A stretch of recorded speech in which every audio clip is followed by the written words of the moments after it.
if our application is running slower in Firefox per se. So I'm running into some issues there because of the Firefox performance. So it's really, like always, it's really an issue to have your test working properly with all the different browsers. So there you have to manage expectations. It's one part of the limitations I'll bring on later. That you need to focus on the most important things you want to have automatically tested. And in our case, one thing is that registration and login is working, because when that is not working, the whole site isn't working. But you can't test everything, because you have to always look out if the tests still work with the new browser version, new protractor version, new Selenium version. The chain is long. Hopefully that answers your question. Yeah, we did, so for us it was too slow to open Chrome, so we did the Chrome only mode, which went directly to Chrome without the Selenium, so it's much faster to execute. This is the Chrome only like dev mode. I didn't have this problem so far. It's just about performance. What are we talking in terms of fast? I mean, on our machine it takes 1.5 seconds to open Chrome.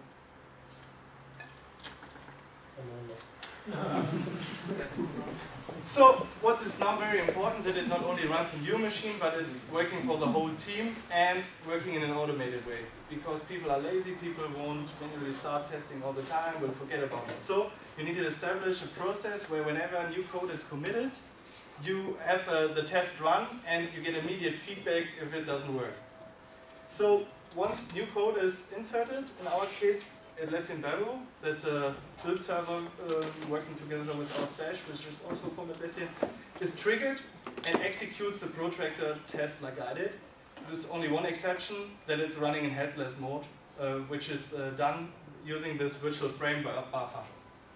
It's not so interesting to see. I show it in the next video because you don't see anything anymore. So for debugging the test, you all the time need some UI, like I did on my machine or another virtual machine, which is capable of displaying the windows. It still uses the same infrastructure with Selenium in the end. What you can think of, instead of running it only on one machine, you can distribute the workers, how's it called, Selenium nodes, on multiple machines, so spread the load. You could one machine having the Ubuntu doing Firefox and Chrome, and one Windows machine doing the Internet Explorer tests, and a different machine for Opera, or even having Mac OS system spinning up. And you still have only to connect to one Selenium master, which will then spread the news of what to do to all these nodes, and when the queue is completely worked on, it reports back to Protractor. So, how is that looking like? It's a little bit more boring, because I only have now 2 console windows. Still the one I had before on my development machine, which to file the test. The only thing is I changed the IP to the one of the Selenium Headless server. It's 2.109. So we can see what happens.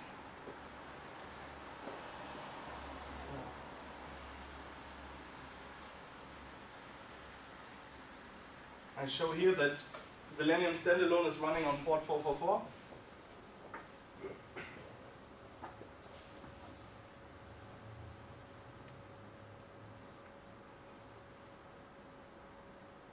And you see soon here when I start the test that the Chrome is coming up and the virtual frame buffer.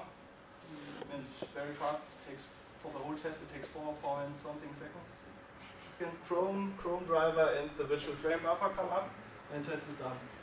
So even when the test, we have some more test cases, also uploading files and things, and it's 15 seconds or something for the test.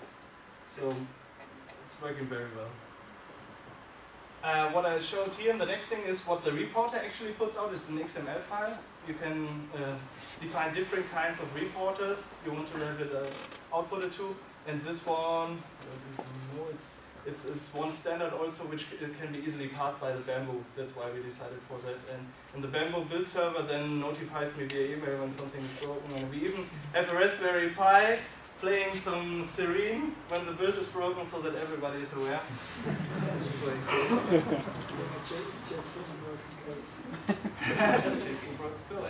As often as you like, because I will know it, and then I come to you. So, what are the limits? We have a lot of limits we have to deal with, we have to consider them. So, one thing which I struggle often to tell people is that you only have control over the web browser and not over the OS. That starts with a simple, you can't drag and drop a file from your desktop to the browser window because you can't control the mouse outside of the browser. Another cases where we struggled a little bit with is once you have a file picker dialog, which is using the standard input file dialog, it opens a window where you can select the file. This window is not part of the browser. It's part of the OS, so you have no control over. But there are some workarounds, like with a file input, you simply pass a string with the file location to the input field directly, and Angular will trigger the same events as if you selected in the open box. It's also some things where Protractor helps you. Then it's very hard to test if elements are really in the positions they should be, especially when you test responsive things. So you have to find your own way of doing it, taking screenshots, comparing screenshots and things. We actually don't. We don't care so much in this automated test. If the design is working properly, it's more about the functionality. So that we can assure, in our case, registration is working, uploading pictures is working, it's rendered, and it's in its media manager. And with this high-level test, all in all, it's below 100 lines of code. I can test if database is working, I can test if the Node.js things are working properly, most parts of the Angular things. Wasn't that much work to create this test, and I really have good coverage. What I already mentioned is a toolchain problem, so especially with the browsers update very often, and sometimes the Selenium drivers don't come along with the browser updates. So the Firefox driver is included in Selenium, and all the other drivers, like when you want to use Chrome like I did, you have to download a separate Chrome driver, which is the bridge between the Selenium commands coming in and the browser doing things. And that sometimes is not so fast as the browsers. Yeah, but all in all, we are very glad to have this automated testing, because nobody likes to test if the registration is working after any change, or if he can upload a picture. And so we can be sure, even when somebody is working in other systems of the app, that this core functionality is still working. And so it's really helping us in our daily work. Okay. I stick somehow between my 50 minutes, maybe a little bit over. Somebody still has questions? I see a lot of hands. Maybe right to left. I have one question. You say it's testing the registration and check if node is not down, if the database is working, the testing. Do you have a watchdog running on your live system to ensure this? That everything's running. Yeah, we have a separate monitoring for that on the